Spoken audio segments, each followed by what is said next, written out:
Bonjour à toutes et à tous. Donc, avant de commencer cet webinaire, nous allons patienter 30 secondes le temps que tout le monde se connecte.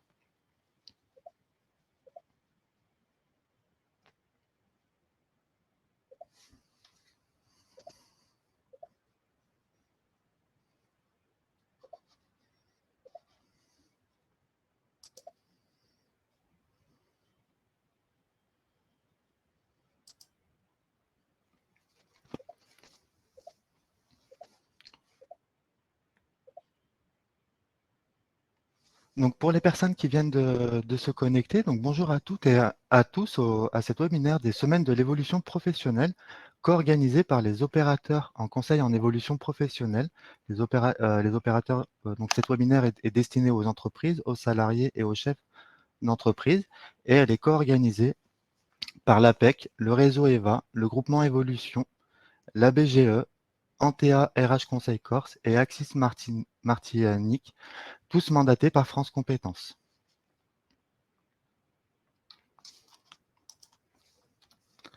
Donc, avant de commencer, donc quelques règles et consignes pour poser toutes vos questions. Donc, vous avez la possibilité d'utiliser l'onglet questions afin de poser toutes les questions. Donc, j'y répondrai en cours ou en fin de webinaire. Vous pouvez aussi voter pour les questions afin de les faire remonter dans le fil de discussion. Les semaines de l'évolution, donc c'est un événement 100% en ligne du 10 au 21 octobre 2022, organisé par les opérateurs en conseil en évolution professionnelle, en partenariat avec des associations et nos partenaires régionaux. Cet événement est 100% digital, gratuit et accessible à tous. Et il y a un programme de plus de 100 webinaires avec des thématiques différentes tout au long de la semaine, des semaines. Pour me présenter, donc je suis Ludovic Valenza, manager de service du réseau EVA Auvergne-Rhône-Alpes.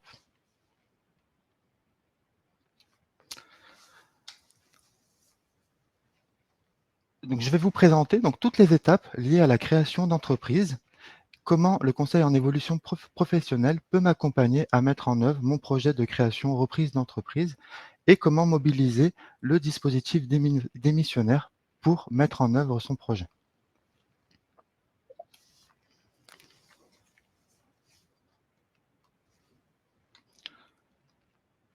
Il est très important d'articuler son projet de création d'entreprise avec son projet de professionnel.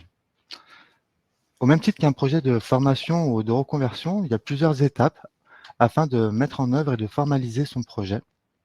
Tout d'abord, quelles sont les bonnes méthodes pour concevoir son projet? Quelles sont les différentes étapes? Quels sont les éléments obligatoires, voire indispensables, à la bonne réalisation de son projet? Comme tout projet, il est très important de déterminer et de programmer des étapes à son projet, de déterminer un rétro-planning afin de maîtriser le temps, parce que certains dispositifs ou demandes, par exemple, d'aide de financement dépendent d'un calendrier. Donc, très important de déterminer un rétro-planning. S'entourer de bonnes personnes, on peut tous s'appuyer sur son entourage, sur des connaissances, afin de prendre les connaissances, les compétences de chacun, et penser à des pistes alternatives. Voilà, j'ai le projet de faire telle ou telle création d'entreprise. Les différentes enquêtes m'ont montré que ce n'était pas forcément très pertinent d'aller dans ce sens-là, il faudrait peut-être ajuster mon projet. Donc, il est aussi intéressant de travailler sur différentes alternatives. Et bien sûr, se former aux différentes compétences en vue du projet. Très important de se former et d'anticiper vos besoins que vous allez avoir.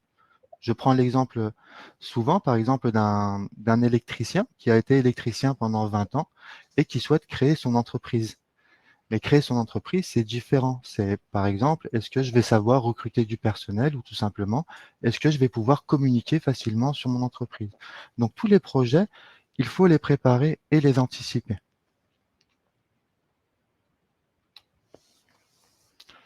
Les étapes de la création d'entreprise, donc il y a plusieurs étapes, donc 7 étapes. La première étape est l'étape l'une des plus importantes, voire la plus importante. C'est l'adéquation porteur de projet, projet, compétences. Très important de travailler sur ces compétences-là, de voir la différence entre l'envie de créer, l'envie d'être chef d'entreprise et toutes les conséquences que ça va avoir quand avant mon statut était salarié.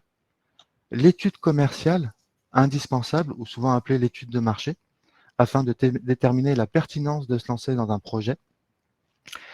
L'étude financière, les statuts juridiques et les différentes aides à la création d'entreprise.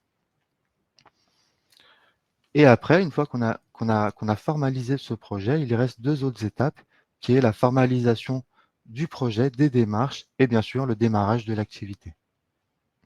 Et le conseil en évolution professionnelle vous accompagne dans toutes les phases en lien avec les créations d'entreprises.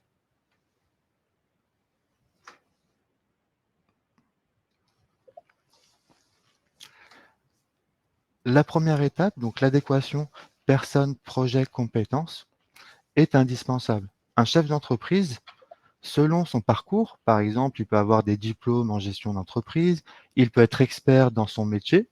À un instant T dans sa carrière professionnelle, il va avoir envie de créer. Mais quelles sont la différence, quelles sont les compétences, les enjeux de cette transformation, de ce changement de statut? Il va falloir produire, les savoir-faire, les diplômes, les connaissances du métier. Il va falloir aussi vendre, très important de savoir vendre. Je peux avoir le meilleur produit du monde, mais le savoir vendre, c'est très important. Donc il va falloir prospecter, vendre, fidéliser les clients, avoir un très bon relationnel, écouter, conseiller, se remettre en question. Gérer, gérer une entreprise, gérer les stocks, les charges, les trésoreries, les documents administratifs, les règlements et manager. Très important de savoir manager, surtout quand on doit recruter plusieurs collaborateurs et se créer une équipe, c'est savoir comment recruter, sur quel fondement, comment déposer tout simplement des offres ou tout simplement se poser des questions. Voilà, je dois racheter un commerce, je dois recruter en amont, comment je vais faire si j'ai pas de locaux ou autre. Et il existe des formations plus ou moins longues en fonction de vos projets sur toutes les thématiques que vous souhaitez. Donc le conseil en évolution professionnelle. Et vous, l'idéal, c'est de travailler et de mettre à plat vos compétences, vos projets et autres afin de déterminer potentiellement un plan de formation, sachant que ce n'est pas forcément obligatoire, mais ça permet de sécuriser tout ce qui est en lien avec les compétences et les motivations.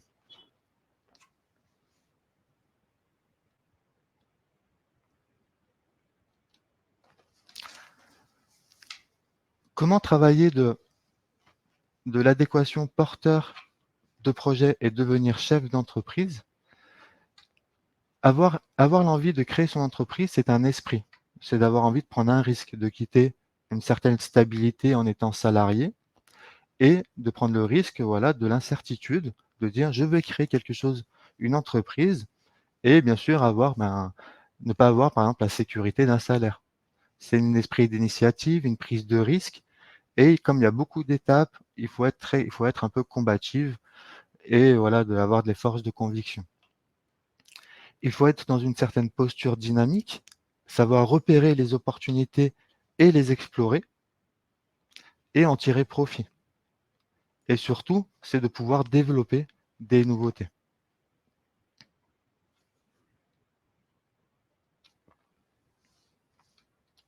Est-ce que vous avez des questions sur cette première partie, l'adéquation compétences porteur de projet, ou ça vous semble plutôt clair?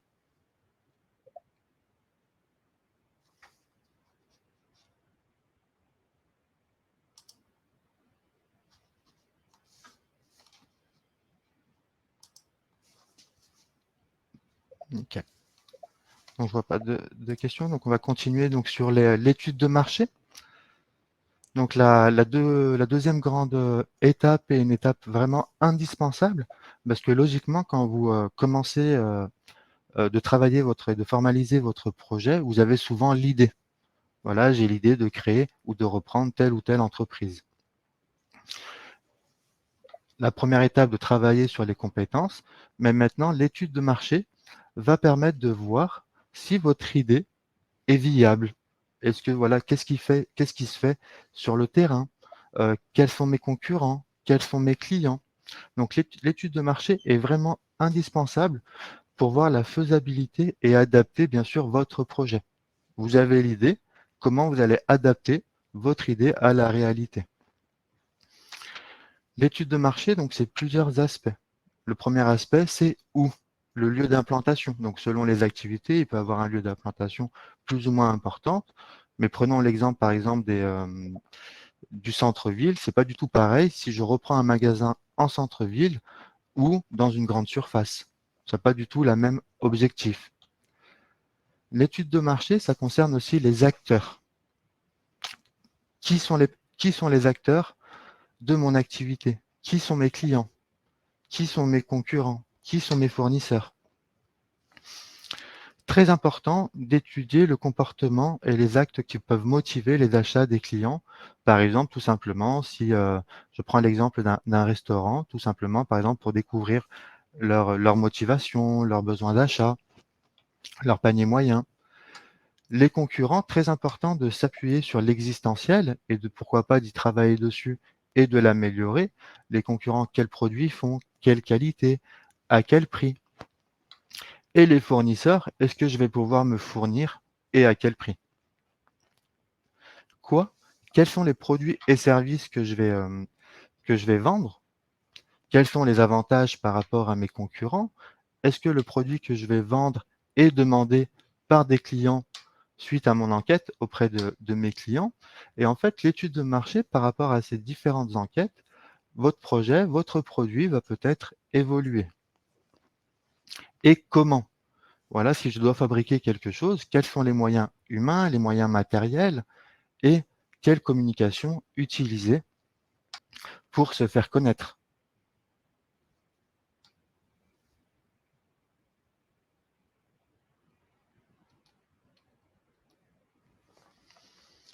Donc, il est très important de travailler son étude de marché, de prendre le temps de se poser les bonnes questions par rapport à son étude de marché.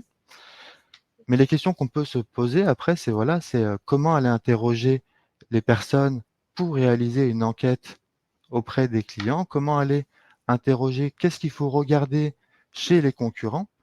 Et le conseil en évolution professionnelle peut, avec votre conseiller, donc vous allez construire bien sûr, co-construire une démarche de création d'entreprise et peut vous donner des outils, des moyens pour réaliser vos différentes enquêtes ou même, par exemple, réaliser des tests de création en entreprise, des tests en lien avec la création d'entreprise. Est-ce que de devenir entrepreneur avec tous les risques que ça engage, est-ce que ma personnalité, mes motivations sont en adéquation avec le statut d'indépendant? Donc, il existe pas mal de tests en ligne que vous pouvez réaliser, comme le test MACE, MACE de la CCI. Donc, il suffit d'aller sur le site de la Chambre des commerces et vous avez le test MACE qui permet voilà, de réviser, de faire quelques tests en ligne. Et par la suite, donc pour répondre à Elodie, je vous enverrai on peut vous transmettre des différents sites internet pour réaliser des tests.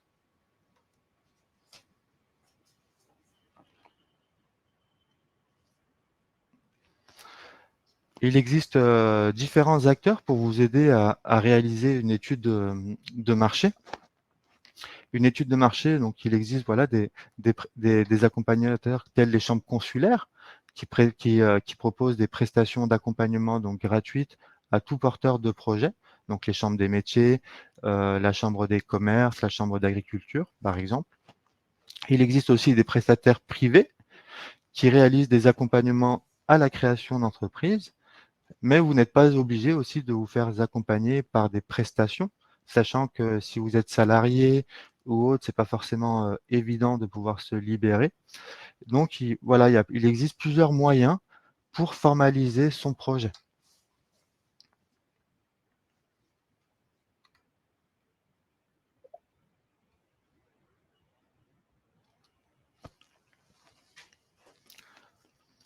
Une, une fois que vous avez pu mettre à plat votre projet, donc travailler dans un premier temps sur les compétences, les motivations, sur votre étude de marché et l'adapter en fonction de votre idée.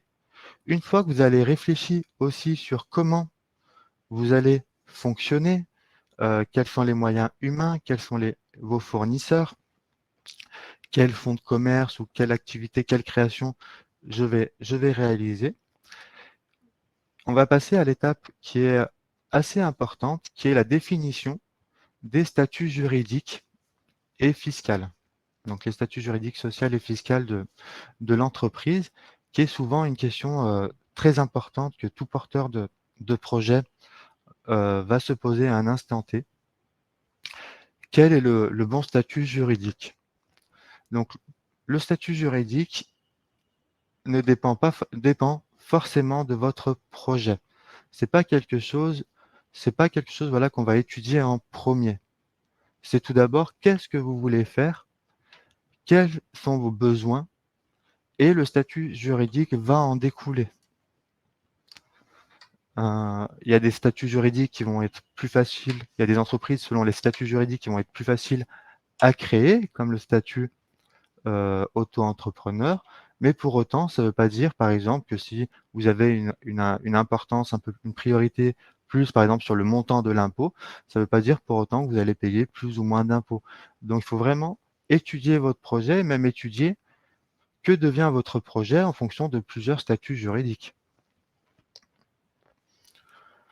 Les statuts juridiques, c'est vraiment important dans le sens où c'est vraiment la carte d'identité de votre entreprise. Ça va déterminer le pouvoir de décision pour une société, le régime fiscal et social, c'est-à-dire à qui vous allez payer l'impôt et quelle sera votre protection sociale. Est-ce que ce sera la protection des salariés ou la protection des chefs d'entreprise? La protection du patrimoine, parce qu'il peut y avoir aussi des enjeux par rapport à votre protection de patrimoine. Ça va dépendre aussi de la nature de votre activité, mais aussi de votre situation personnelle et de la taille de votre entreprise et des objectifs de développement. Donc, je vois une question qui est plutôt pertinente. Une SASU pour un salon de thé. En fait, on peut difficilement répondre quel est le meilleur statut pour tel ou tel projet de création d'entreprise. Une SASU, donc, c'est une société. Il existe plusieurs statuts en lien avec avec la société, mais ça va dépendre de comment vous allez financer votre projet. Quels sont vos objectifs à court terme et à long terme? Si vous avez des projets, par exemple, de développement, c'est vrai que la SASU va être un peu plus pertinente qu'une SARL ou une IRL. Est-ce que vous allez l'ouvrir à plusieurs? Est-ce que vous allez faire entrer des actionnaires futurs? Donc, est-ce que vous voulez le statut de salarié ou d'indépendant? Donc, c'est toutes ces questions qu'il faut se poser et qui vont faire découler naturellement un statut. Par exemple, si vous voulez être salarié de votre entreprise et non gérant, ouais, vous voulez être pas seulement gérant, mais gérant salarié de votre entreprise, il faudra travailler, se poser vraiment des réflexions sur quel statut me permet d'avoir le statut souhaité. Sur les accompagnements au statut juridique, il peut y avoir plusieurs structures d'accompagnement. Il peut y avoir, comme je vous le disais tout à l'heure, les chambres consulaires, qui sont experts dans les différents domaines des étapes de création d'entreprise. À moindre échelle, il peut avoir le conseiller en évolution professionnelle qui, lui, il n'est pas expert en création d'entreprise, mais lui va être expert dans le sens quelles sont les étapes, quelles sont les obligations et quelles sont les meilleures structures autour de moi pour m'accompagner à mettre en œuvre mon projet. Donc, les conseillers en évolution professionnelle peuvent aussi vous orienter en fonction de votre territoire. Il existe aussi les cabinets comptables. Les cabinets comptables proposent aussi des accompagnements à la création d'entreprises. Vous avez par exemple le site internet Business Story, où vous allez retrouver des cabinets comptables qui peuvent vous accompagner, donc gratuitement aussi ou avec un coût. Vous allez aussi avoir les cabinets d'avocats, les cabinets d'affaires qui peuvent vous accompagner pour les gros projets.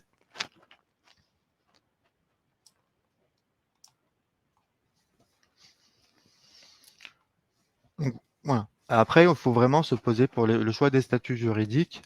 Il faut d'abord réaliser son étude de marché et après se poser les questions. Voilà. C'est vrai que pour savoir si par exemple pour vous c'est important quel impôt vous allez payer à la fin de l'année, bah, là, à mon sens, il faut rencontrer un expert qui va vous dire, voilà, si vous mettez en entreprise individuelle, vous allez avoir ce statut, vous allez payer tant d'impôts. Si vous vous mettez en SARL, vous allez vous payer tant d'impôts, ça vous coûtera tant en protection sociale, etc. Donc, il faut vraiment aller voir des experts dans ce domaine-là.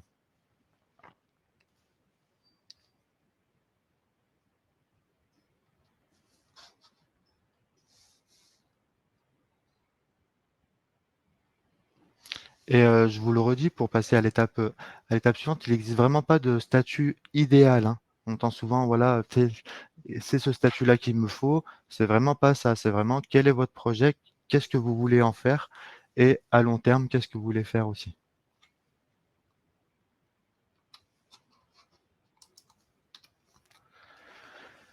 Il existe deux grandes formes de statut, on va dire, d'entité.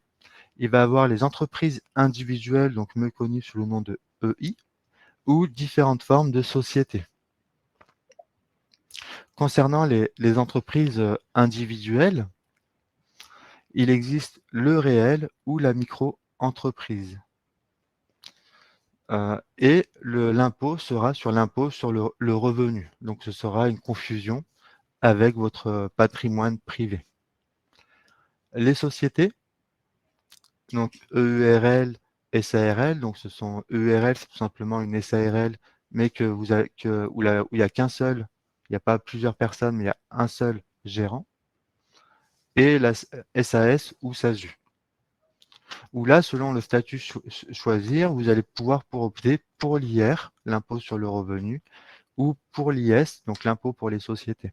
Donc vous allez avoir le choix à la construction de votre projet. Mais ça ne s'improvise pas, hein, il faut l'étudier avec des experts et en fonction des différents échanges, des plus et des moins de chaque statut, vous allez pouvoir décider en toute connaissance de cause. Donc vraiment, il faut pas être fermé sur un statut, mais plutôt faire une phase d'étude sur quel est le bon statut. Euh, Concernant le calcul de l'impôt, donc il va y avoir deux grandes méthodes qui sont des gages. Donc pour les entreprises individuelles, ça va être un montant du chiffre d'affaires. Ça ne va pas dépendre de vos charges. En fait, vous allez déclarer un montant de chiffre d'affaires. Les impôts, pour faire vulgaire, vont enlever vont enlever un pourcentage, et peu importe le montant de vos charges, vous allez payer l'impôt sur le reste. Tandis que pour les sociétés, c'est un petit peu différent. Ça va être tout le chiffre d'affaires, pour faire simple, hein, le chiffre d'affaires moins toutes les charges de votre entreprise, et vous allez payer l'impôt sur le résultat en faisant recettes moins dépenses tout simplement.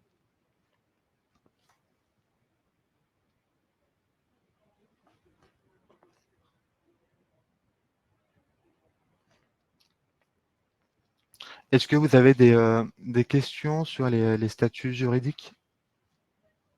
Donc n'hésitez pas à poser vos questions dans le...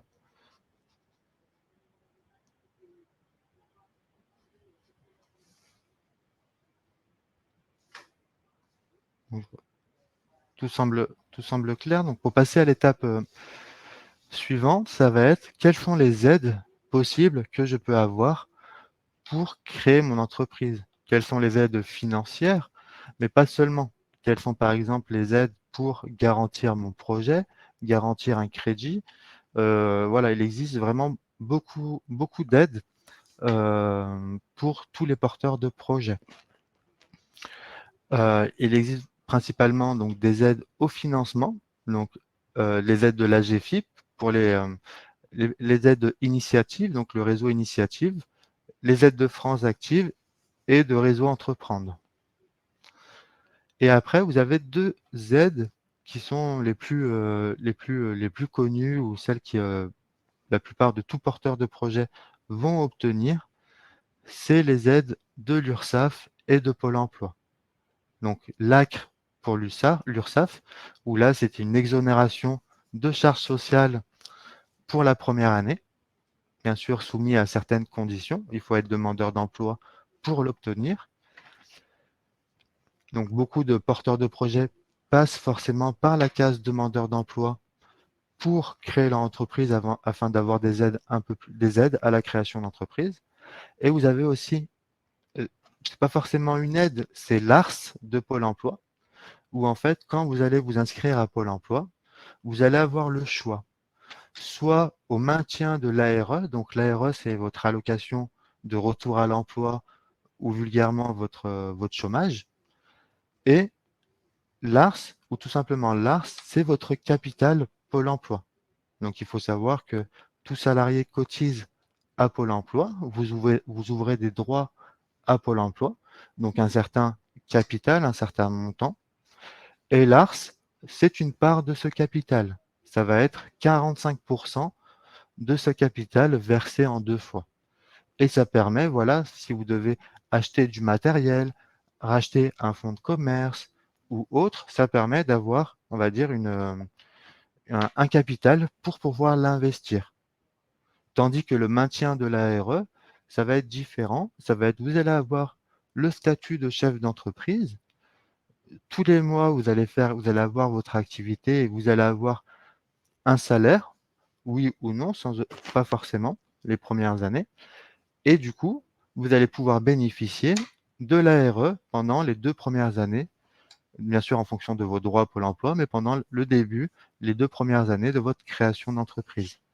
Et donc du coup, si par exemple là vous êtes actuellement salarié et vous avez l'envie de créer une entreprise et de vous lancer, il est très important de sécuriser son départ en entreprise pour bénéficier après de toutes ces aides. Si par exemple vous démissionnez, vous faites un départ volontaire de votre entreprise, vous ne pourrez pas bénéficier de ces différentes aides-là parce que vous serez exclu de l'ARE. Et tout dépend un peu, beaucoup d'aides dépendent de l'ARE, de vos droits Pôle emploi, pardon. Donc, il est très important de sécuriser votre départ en faisant par exemple une rupture conventionnelle ou ce qu'on appelle le nouveau dispositif qui est le dispositif démission-reconversion qui vous permet de démissionner, de bénéficier de votre allocation retour à l'emploi de Pôle emploi afin de mettre votre projet de création et de reprise d'entreprise. Et après, il existe vraiment une quantité énorme d'aides. Par exemple, si je prends donc ma région, donc la région Auvergne-Rhône-Alpes, il va exister plus de 140 aides à la création d'entreprise. Parce que les aides à la création d'entreprise, vous avez les aides classiques, l'ACRE, l'ARS ou même les aides initiatives, hein, qui sont souvent des prêts à taux zéro.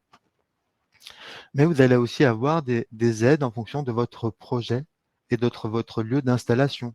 Par exemple, si vous vous installez en zone rurale, si vous développez tel ou tel produit, si vous vous mettez dans une zone spécifique de votre ville, il peut y avoir des aides qui dépendent de votre projet et de votre lieu d'implantation. Donc, il est très important, même en amont de se lancer, hein, de vraiment faire une étude sur quelles sont les opportunités, quelles sont les aides que m'offre mon territoire et que je peux obtenir grâce à mon projet. Et le rôle du conseiller en évolution professionnelle dans cette partie-là du projet en création d'entreprise, c'est pas de vous dire voilà toutes les aides possibles, mais par contre, il va pouvoir vous aiguiller et vous conseiller il va vous conseiller par exemple des sites internet pour trouver toutes les aides à la création d'entreprise. Voilà, donc c'est très important de prendre le temps de travailler cette partie-là.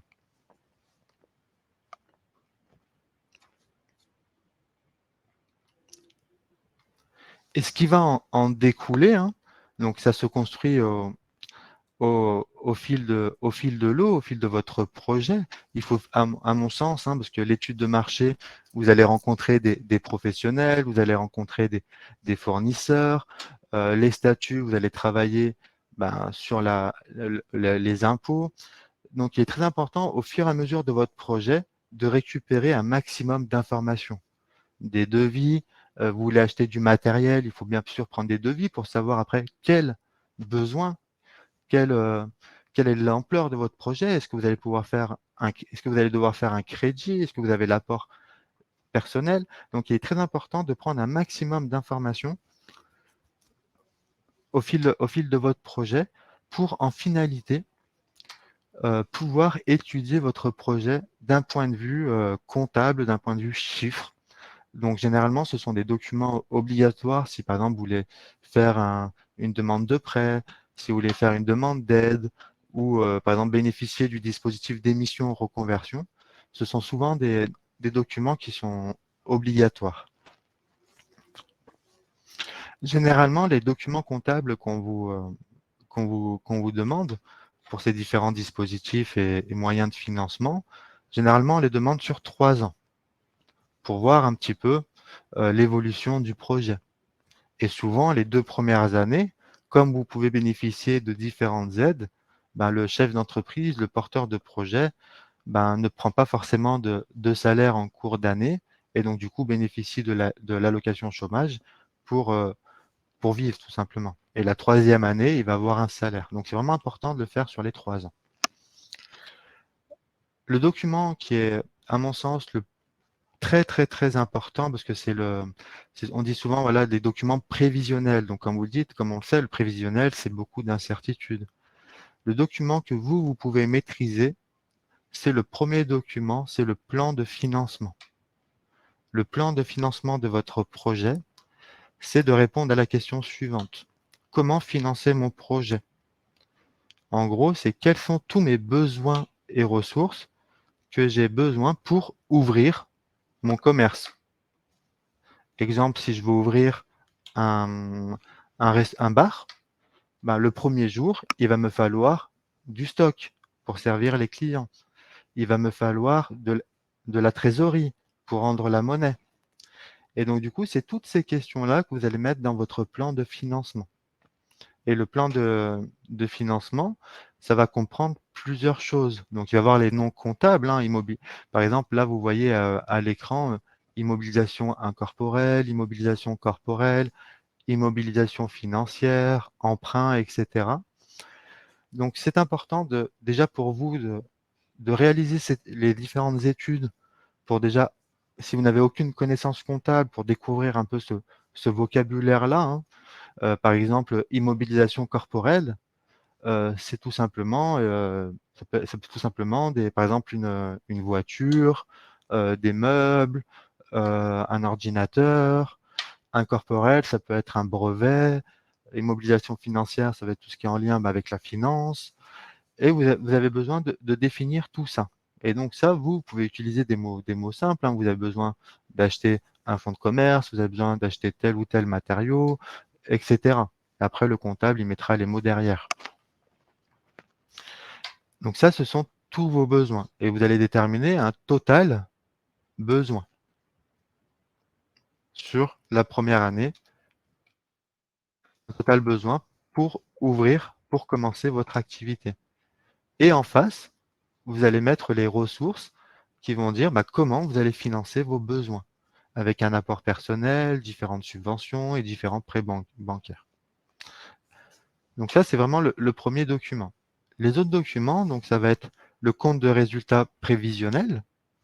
Donc le compte de résultat prévisionnel, c'est tout simplement les dépenses et les recettes en lien avec votre activité, les recettes de fonctionnement, les dépenses de fonctionnement. Le bilan prévisionnel, c'est le patrimoine de votre entreprise, c'est la valeur des différentes machines, c'est les différents emprunts. Le budget de trésorerie, ça va être total recette moins total dépenses, mais tous les mois, par exemple. Le budget de trésorerie, à la différence du compte de résultat, donc on voit que c'est à peu près la même chose. Les dépenses et les recettes de fonctionnement, total recette moins total dépenses.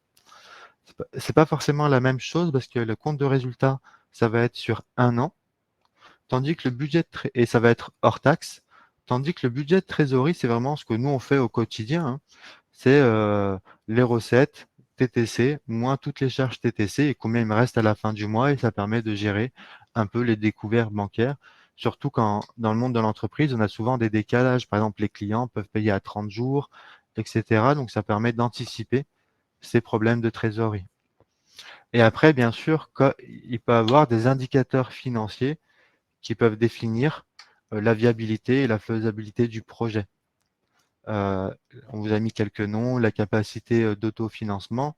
Mais moi, ce qui me semble important pour les porteurs de projets, si vraiment vous voulez affiner votre projet, c'est le seuil de rentabilité, ou ce qu'on peut appeler aussi, vous pouvez retrouver en faisant des recherches sur Internet, le point mort, c'est-à-dire à partir de quand, dans l'année, mon entreprise est rentable.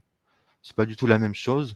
Si, suite à cette étude, vous dites mon entreprise est rentable à partir de décembre, que si vous dites mon entreprise est rentable à partir de juin.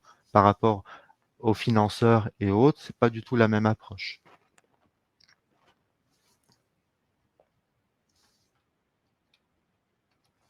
Est-ce que vous avez des questions sur l'étude financière, sur les statuts, avant de passer plus aux étapes d'après, sur la formalisation du projet? Parce que là, on est vraiment, là, on vient de finir toutes les étapes en lien avec la formalisation et les documents un peu obligatoires pour créer son entreprise et faire des demandes d'aide. Les deux autres étapes d'après, ce seront les étapes pour créer son entreprise. Donc, pour créer son entreprise, donc il existe des démarches et formalités. Donc, ça s'est adressé au centre des formalités des entreprises. Et ça va dépendre de votre activité. Si par exemple vous avez une activité artisanale, ce sera à la Chambre des métiers et de l'artisanat, activité agricole à la Chambre d'agriculture, activité commerciale à la Chambre du commerce et de l'industrie, et pour les activités libérales, l'URSSAF. Ça, vous allez le déterminer au moment de la création, quand vous allez déterminer votre activité en tant que porteur de projet. Quels sont les services et produits que vous allez vendre? Et automatiquement, vous allez être dirigé vers la bonne chambre concernée.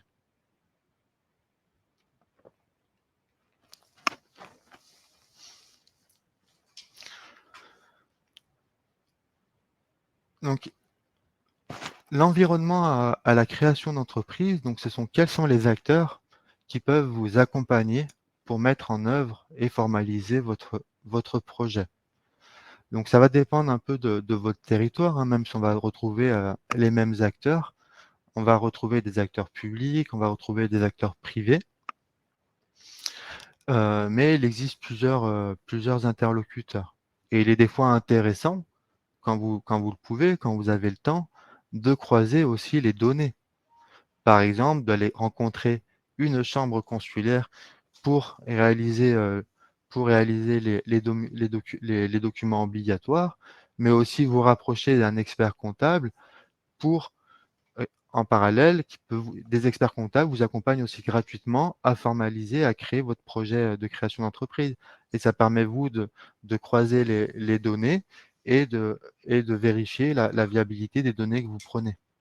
Il peut y avoir aussi des cabinets d'études, des organismes de financement, des organismes de formation, des coopératives, des pépinières et bien sûr des organismes d'accompagnement à la création d'entreprise.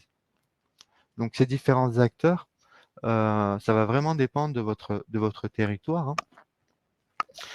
Et qui peut vous aiguiller vers tel ou tel acteur selon votre territoire? Dans le conseil en évolution professionnelle, les conseillers sont experts de leur territoire, sont experts des projets qu'ils accompagnent et connaissent les interlocuteurs au niveau local.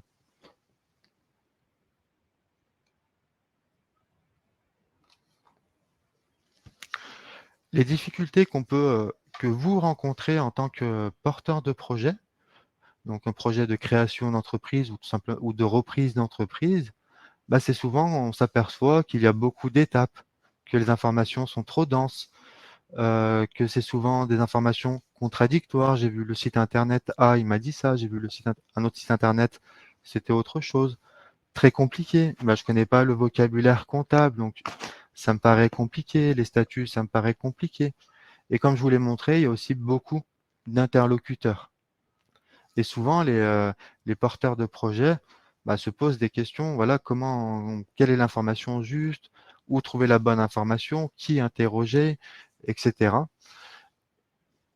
Et le conseiller en évolution professionnelle de votre territoire ou même de votre ville, hein, vraiment de votre localité, euh, à mon sens, est l'un des meilleurs interlocuteurs, voire le meilleur interlocuteur pour vous aiguiller dans tout ça.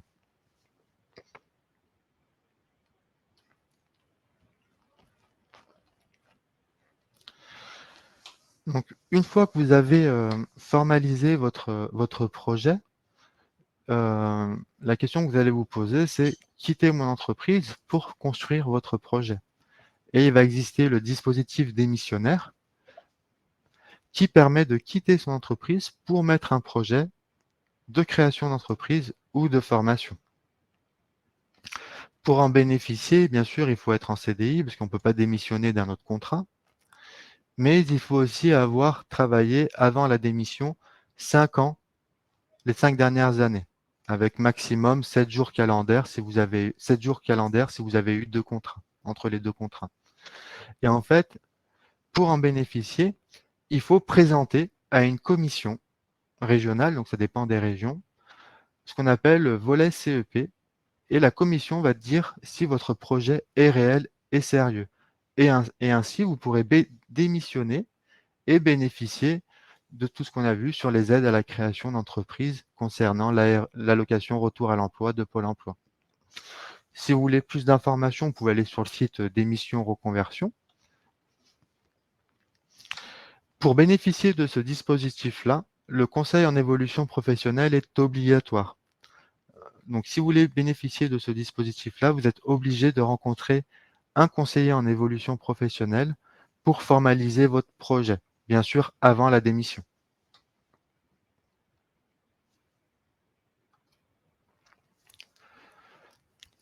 Voici les étapes de ce dispositif.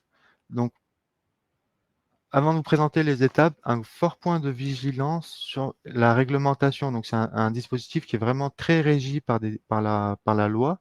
Donc, il faut pas se précipiter pour se lancer dedans.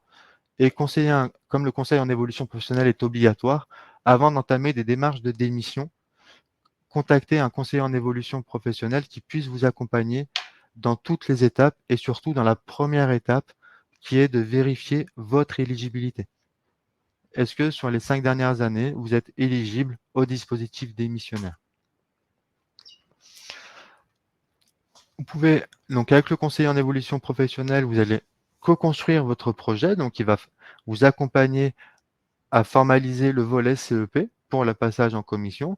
Et cela, en fait, aussi, il va vous accompagner dans les étapes de la création d'entreprise et bien sûr déposer votre dossier à une commission de transition pro qui va définir le caractère réel et sérieux de votre projet. Donc, il y a des commissions tous les mois. Et en cas de refus de la commission, vous avez 2 mois pour faire un recours et refaire une demande à la commission.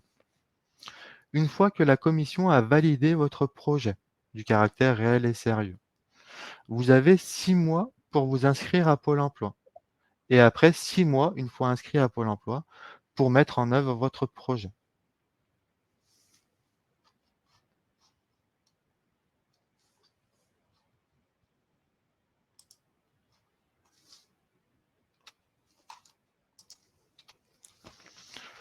Le rôle du conseiller en évolution professionnelle dans tout ça, c'est de co-construire avec vous un business plan, de formaliser un business plan, de vous aiguiller, de vous orienter, de vous donner des sources d'informations voilà, où trouver les bonnes informations. Donc, revenir sur vos problématiques de informations contradictoires. Les porteurs de projets, ça va créer du stress, de l'inquiétude. Vous allez quand même démissionner pour certains, vous allez quand même quitter un emploi pour créer un projet. Donc pour certains, ça peut créer du stress, de l'inquiétude. Ça va permettre aussi le rôle du conseiller de co-construire une stratégie, un rétro-planning, mais aussi de définir quels sont les financements, quels sont mes besoins en formation, quel est le meilleur dispositif et la procédure à appliquer, comment quitter mon entreprise. Est-ce on va négocier une rupture conventionnelle, on va faire le dispositif d'émission reconversion, et vers quel organisme vers quel opérateur, qui peut m'accompagner, m'aider à créer mon entreprise. Donc le rôle vraiment du conseiller, c'est vraiment de faire voilà, le médiateur entre tous ces opérateurs.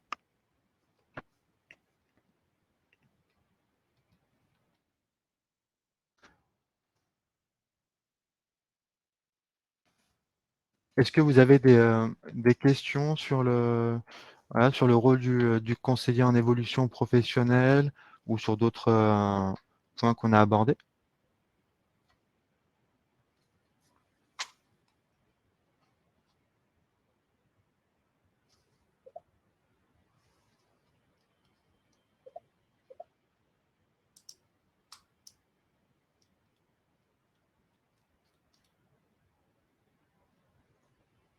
Donc, pour revenir sur le dispositif d'émission en reconversion, donc il est viable pour des projets de création et de formation.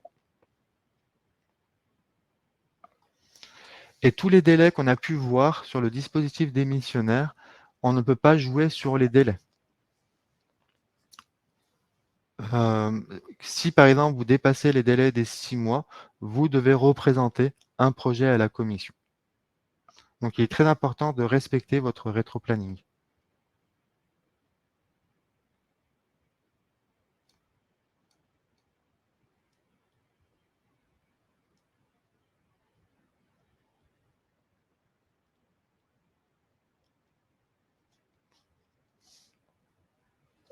Donc je répondrai aux autres questions en fin de présentation.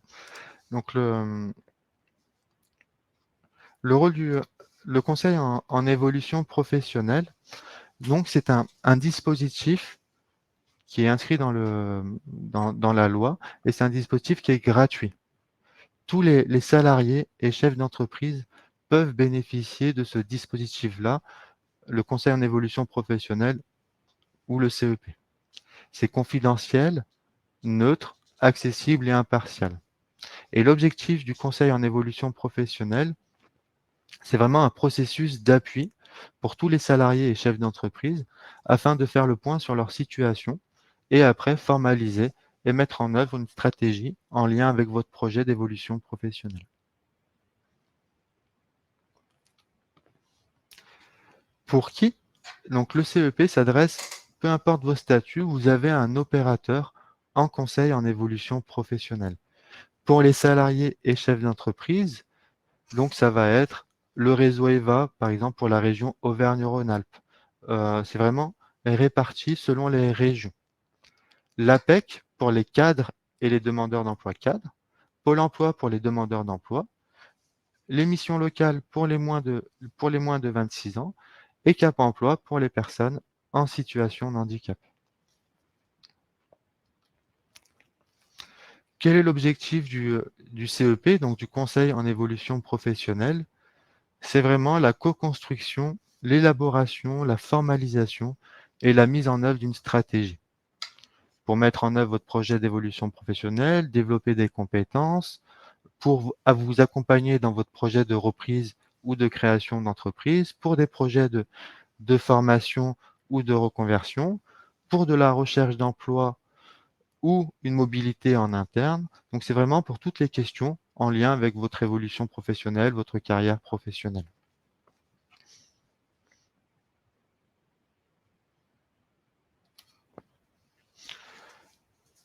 Le conseil en évolution professionnelle se fait généralement en plusieurs temps. Donc il y a deux niveaux d'accompagnement. Il y a un premier niveau, donc c'est un conseil individualisé adapté, où là c'est un premier rendez-vous que vous allez avoir avec un conseiller qui peut durer de 1 heure et demie à 2 heures, voire plus, selon vos besoins. Et l'objectif de ce premier rendez-vous, c'est vraiment de vous permettre d'exprimer votre demande et de votre besoin. Quel est votre projet? Quelles sont les problématiques que vous rencontrez? Quelles sont vos différentes questions? Ça permet aussi d'accéder à un premier niveau d'information.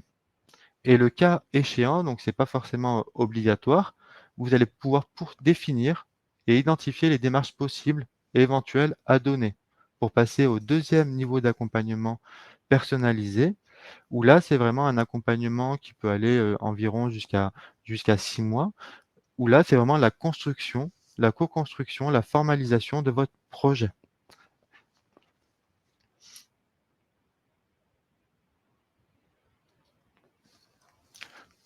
Prendre un rendez-vous avec un conseiller en évolution professionnelle, c'est assez simple. Il suffit d'aller sur mon-cep.org et grâce au moteur de recherche que vous allez retrouver, ben, vous allez automatiquement être mis orienté vers le bon interlocuteur CEP.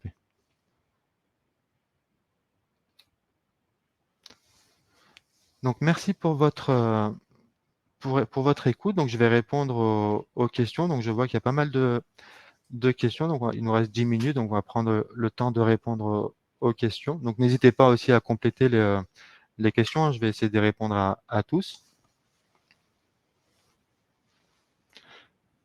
Alors, donc il y a une question de Audrey. Donc si je comprends bien la question, c'est comment demander un conseiller quand on est indemnisé par Pôle emploi. Donc vous avez, selon votre statut, vous êtes soit demandeur d'emploi, soit vous pouvez avoir les deux. Vous pouvez être demandeur d'emploi et aussi être salarié. Et du coup, être indemnisé par Pôle emploi sans avoir de rendez-vous avec un conseiller Pôle emploi. Donc, si vous avez un conseiller Pôle emploi, donc il faut se rapprocher de votre conseiller Pôle emploi. Et si vous n'avez pas de conseiller Pôle emploi, vous avez le choix. Vous avez le choix soit entre un conseiller Pôle emploi, soit un conseiller un conseiller opérateur CEP des salariés chefs d'entreprise de votre région.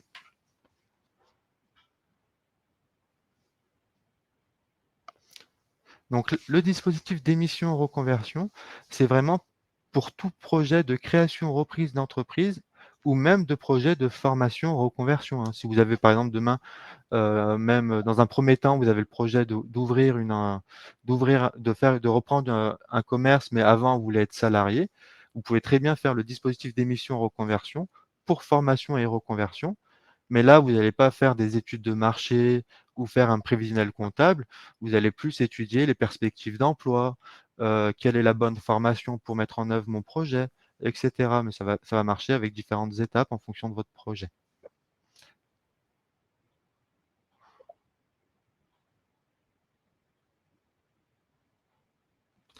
Donc oui, donc toutes les aides à la création d'entreprise, la RE, l'ARS, l'ACRE, ça va dépendre les aides de Pôle emploi, ça va dépendre du capital, c'est votre propre capital, ça va être en fonction des différents revenus que vous avez eu dans le passé et vous allez pouvoir avoir, voilà, c'est vraiment personnalisé. L'ARE est vraiment personnalisé en fonction de vos droits. Et pour bénéficier de l'allocation retour à l'emploi, bah, il faut pouvoir bénéficier des indemnités chômage. Donc ça, c'est Pôle emploi qui peut vous le dire. Vous avez, si vous tapez sur internet le simulateur, vous tapez sur Google tout simplement simulateur Pôle emploi, là vous pouvez faire différentes simulations qui peuvent vous dire, voilà, c'est plusieurs simulations en fonction de votre statut qui vont vous dire oui, vous avez le droit à l'ARE, non, vous n'avez pas le droit à l'ARE.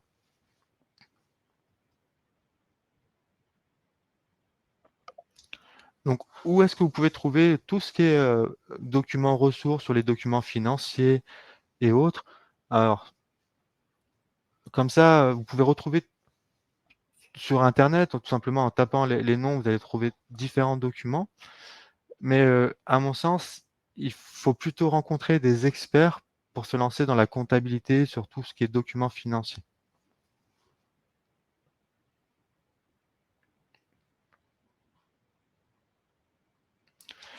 Donc, sur les questions, voilà, comment bénéficier du démission reconversion? Donc, pour bénéficier de ce dispositif-là, vous êtes obligé de contacter un conseiller en évolution professionnelle qui va vous accompagner à formaliser votre projet et le passage en commission. Donc là, ce temps-là, il n'y a pas de temps minimum. Mais par contre, il y a vraiment des principes à respecter, vérifier l'éligibilité, ne pas démissionner n'importe quand. Il y a vraiment un rétro-planning, des étapes à définir avec son conseiller en évolution professionnelle. Parce que si par exemple vous démissionnez et vous n'êtes pas éligible, vous n'allez pas pouvoir bénéficier des aides au retour à l'emploi, par exemple de Pôle emploi. Donc c'est vraiment important de vérifier son éligibilité. Une fois que vous êtes passé à la commission va vous donner une réponse, il va définir votre projet réel et sérieux et va vous fournir une attestation. Grâce à cette attestation, vous avez 6 mois pour vous inscrire à Pôle emploi et bénéficier de votre allocation retour à l'emploi.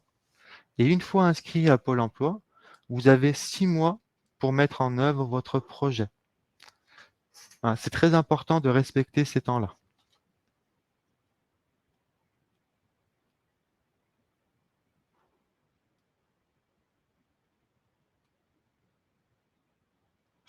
Donc la démission reconversion n'est pas accessible aux fonctionnaires. Et même, je dirais, attention aux salariés bénéficiant d'une auto-assurance chômage, un peu toutes les entreprises anciennement publiques comme la SNCF, EDF, parce que pareil, vous êtes exclus du dispositif démissionnaire. Donc attention de bien, avant toute action, de bien vérifier votre éligibilité avec un conseiller en évolution professionnelle, parce qu'une fois que vous avez démissionné, c'est trop tard.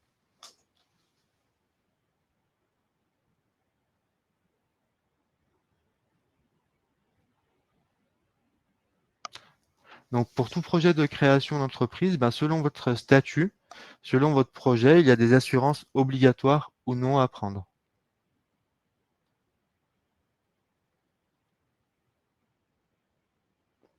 Et il est très compliqué de faire évoluer un statut.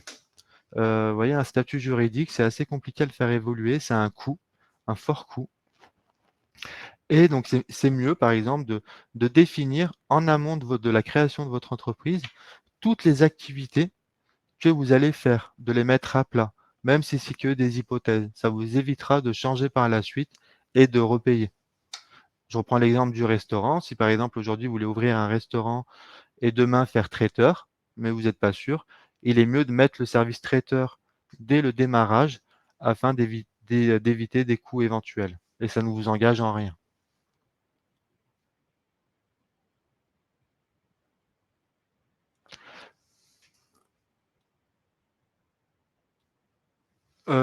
Pour tout ce qui est structure d'accompagnement à la création d'entreprise, vous allez avoir des structures qui vous accompagnent gratuitement et d'autres où ça va être payant. Donc c'est selon votre choix.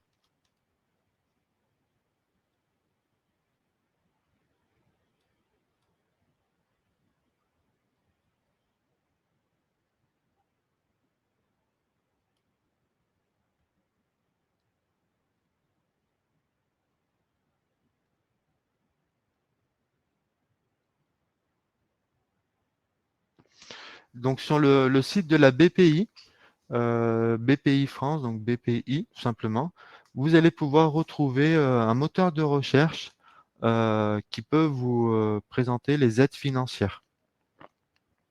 Donc sur le site de la BPI.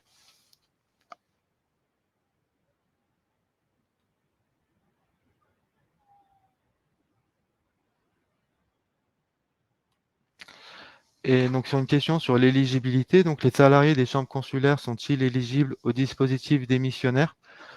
Chaque chambre consulaire est différente. Même les membres du même réseau d'une chambre consulaire peuvent avoir des statuts différents. C'est le cas par exemple dans ma région. Donc il est très important de vérifier tout ça en amont avant de se lancer dans le dispositif démissionnaire. Je prends l'exemple des chambres d'agriculture, c'est vraiment variable, par exemple.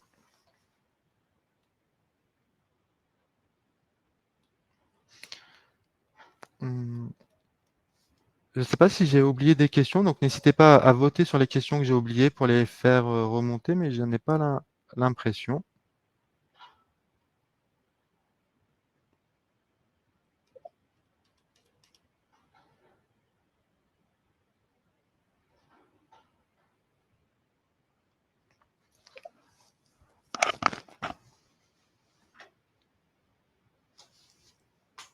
Donc les aides pour le business plan, donc vous allez avoir les cabinets comptables. Vous pouvez vous connecter sur un site qui s'appelle. Mais après, on vous enverra des petits liens, mais vous avez le site de Business Story qui là va vous orienter vers des cabinets comptables.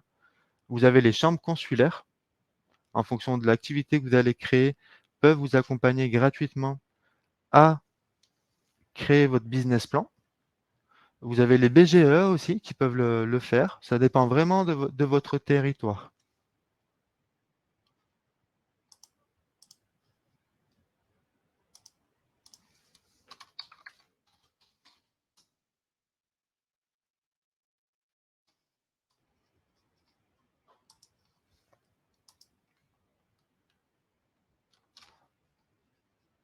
Donc concernant le test match, voilà, je viens de vous mettre le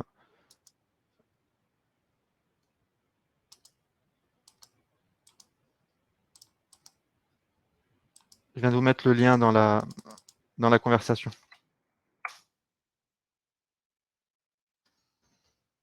Donc il existe aussi d'autres tests. Donc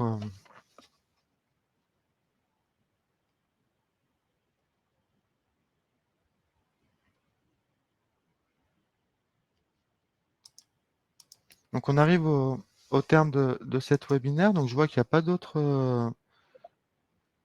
d'autres questions. Oui, le test masse est accessible à tous et c'est gratuit, hein. Donc il existe plusieurs tests un peu de personnalité que vous allez retrouver gratuitement sur Internet. Donc je vous remercie pour votre écoute et votre participation et je vous souhaite à tous une bonne journée. Au revoir.